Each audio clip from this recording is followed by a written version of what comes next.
every Saturday outside HMP Belmarsh between 12 and 2, and in central London at Piccadilly Circus between 4 and 6. If you're interested, a lot of the people who are here participate already, but if you wish to participate in a street action, we're there waiting for you to join us. There are other efforts to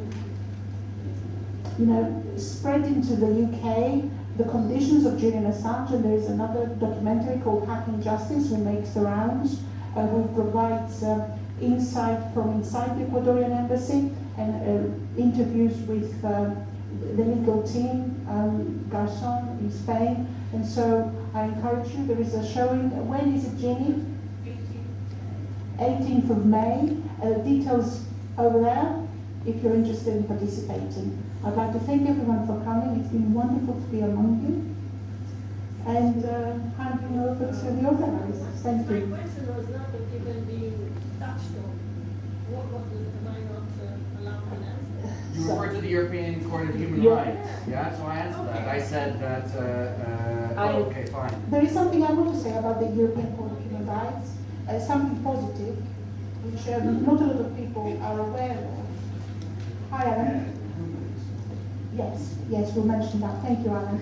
The European Court of Human Rights judgment, Okratan and Kanat versus Turkey, pre-trial detention of journalists for publishing emails released on WikiLeaks, recognized human rights violations of Article 10, freedom of expression. What about Julian Assange? This is on wiseupaction.info, our blog. I encourage you to read it. Very good news for WikiLeaks publications. So the European Court of Human Rights recognizes that journalists must not be detained on the basis of their publications, and it specifically mentions the WikiLeaks publications because these two Turkish journalists published articles based on WikiLeaks publications. So there isn't. On the 18th of May, outside the Home Office, Don't Extradite Assange, the official campaign is organizing a protest. Join us there.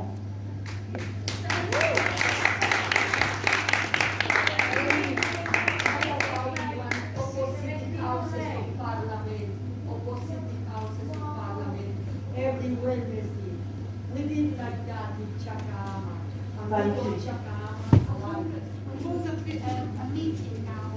Now that COVID is over, we'll hold a solidarity meeting. We'll organize a meeting for the committee, and we would strongly encourage your idea of forming a new vigil every Wednesday between 1 and 3 outside the House of Parliament, which is the heart of politics in this country. Thank you, Elsa. Tonight, before we finish for tonight, I often find this when I'm sitting on a panel that others have said something and I feel as though there is something that I've forgotten to say.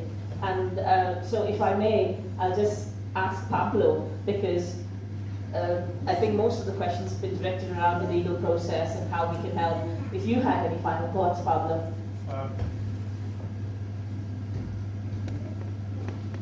Just to say that, I think we've covered some of the main issues, and just if you're new to the case, I think there's organisations here that you can get more information from.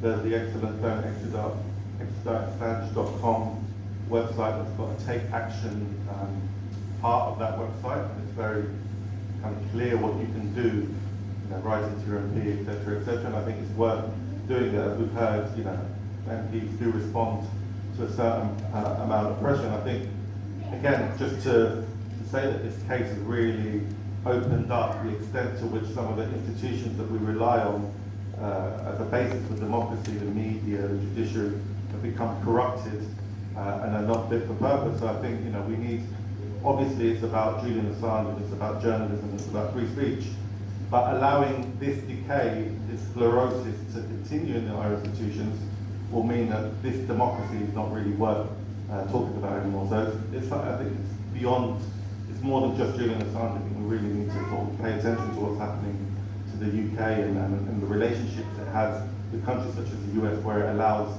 does this kind of bidding for them. So, and thank you for coming, and just to say that there is another film at 8, if you have got a ticket for that.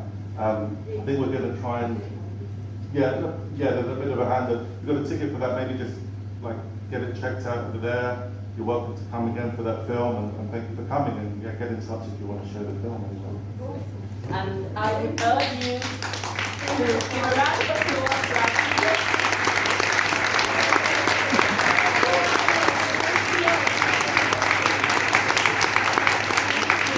And a special round to Pablo, the filmmaker.